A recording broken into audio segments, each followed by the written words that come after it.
ada 3 skenario. Yang pertama itu kita tetap berada di emerging market. Skenario yang kedua, nah ini dia bilang potentially including a consultation on the reclassification of Indonesia from emerging market to frontier market.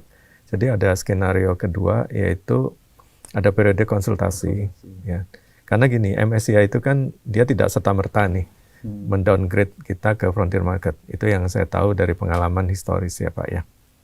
Jadi mereka itu mesti konsultasi dulu, karena MSCI ini kan indeksnya itu kan jadi acuan investor global lah. Ya, global. Mereka nggak bisa mendadak begitu. Mereka mesti konsultasi juga ke investor, memberi waktu ke regulator di negara tersebut ya untuk berbenah dan sebagainya. Jadi itu skenario yang kedua. Nah tentunya skenario terburuk yang tidak kita inginkan adalah keluarnya kartu merah gitu. Ya ibaratnya kalau sepak bola ya, jadi kita diturunkan ke frontier market. Di pengumumannya tanggal 11 November. Jadi itu tanggal yang mungkin kita tunggu-tunggu ya sebagai investor ya.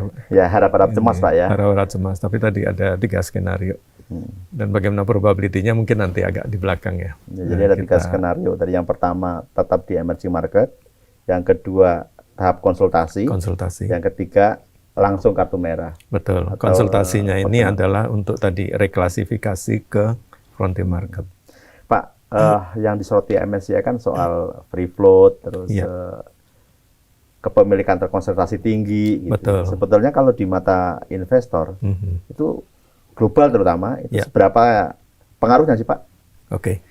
Memang kalau kita lihat ya kemarin di announcement-nya MSCI, itu kan ada 2 hal penting nih yang disinggung. Memang MSCI sebenarnya saya bacakan di sini ya. Di sini kata-katanya adalah MSCI acknowledges nih the recent transparency reform. Jadi sebenarnya ada positifnya juga kemarin. Kenapa hanya kartu kuning gitu ya, nggak langsung masuk ke skenario yang lebih buruk gitu. Karena MSCI dia mengakui bahwa ada respon ya, bahwa reformasi pasar modal yang sudah dilakukan oleh OJK, Bursa Efek, ya, KSEI, dalam hal misalnya meningkatkan transparansi kepemilikan. Yang kita tahu kan ada disclosure ownership yang 1% atau lebih, kemudian klasifikasi investor yang lebih detail, itu ya Pak ya.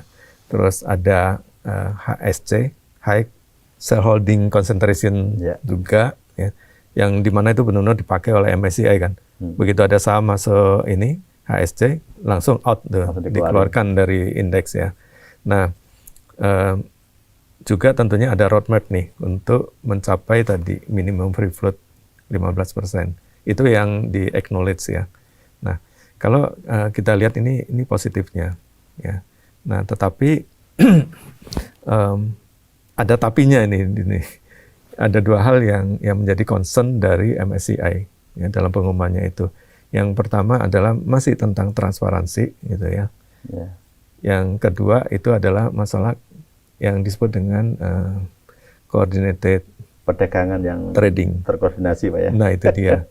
Ada 2 hal itu. Dan tambahan satu lagi yaitu diingatkan MSCI mau melihat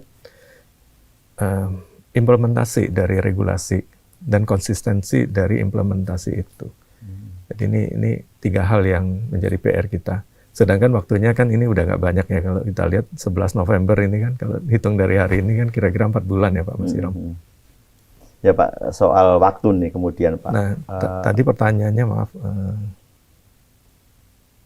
Di mata investor global, pengaruhnya besar. Nah pengaruhnya besar karena kita tahu bahwa MSCI ini kan mungkin boleh dikatakan yang paling menjadi acuan bagi investor global. Itu yang pertama.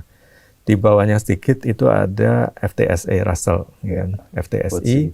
Nah di bawahnya lagi sebenarnya itu yang hari ini ya, yang bikin ya kita sempat turun ini, yaitu S&P Standard & Poor's, DJI itu Dow Jones Indexes ya.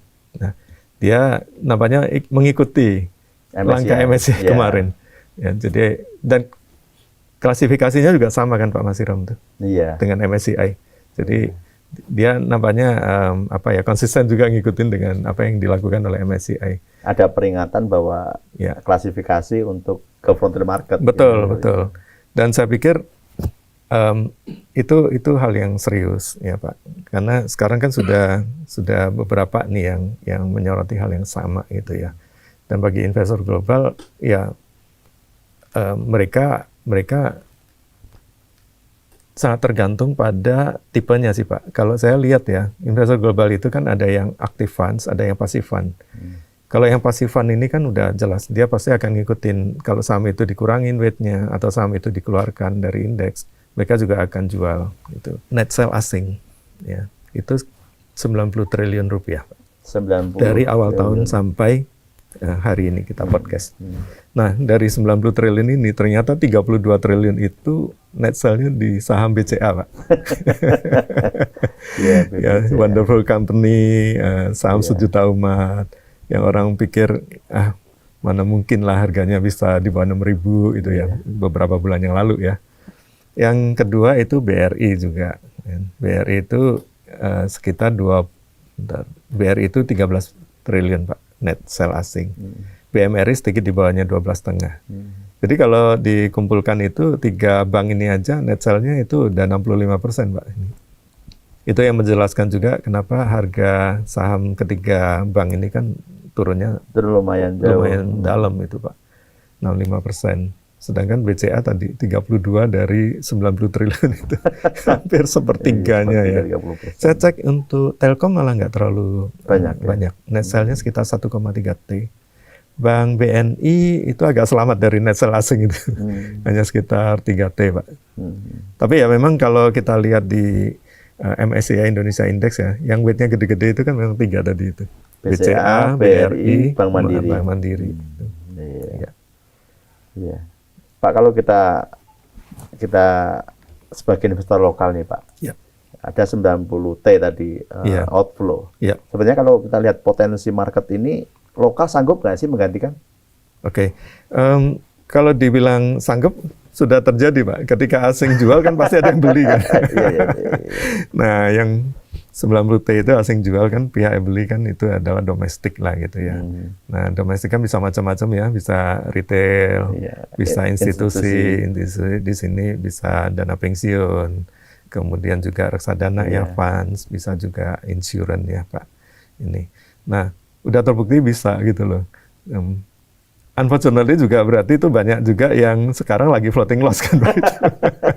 Karena asing keluar beli, asing keluar beli. Sampai ada joke itu kan, udah murah beli lagi, ternyata turun lagi kan itu kan, ini turun terus. Jadi kemampuan ada. Jadi saya melihat bahwa ya ini thanks ya bahwa kita investor lokal baik institusi maupun retail ini kan cinta saham Indonesia lah gitu, masih percaya dengan saham-saham Indonesia. Terutama tadi yang banyak turun kan yang net sell asing yang 3 tadi itu ya, yang 65% itu. Itu satu. Tapi jadi fungsi mereka itu lebih ke seperti mobil itu kan seperti apa ya, shock absorber gitu ya, menahan guncangan.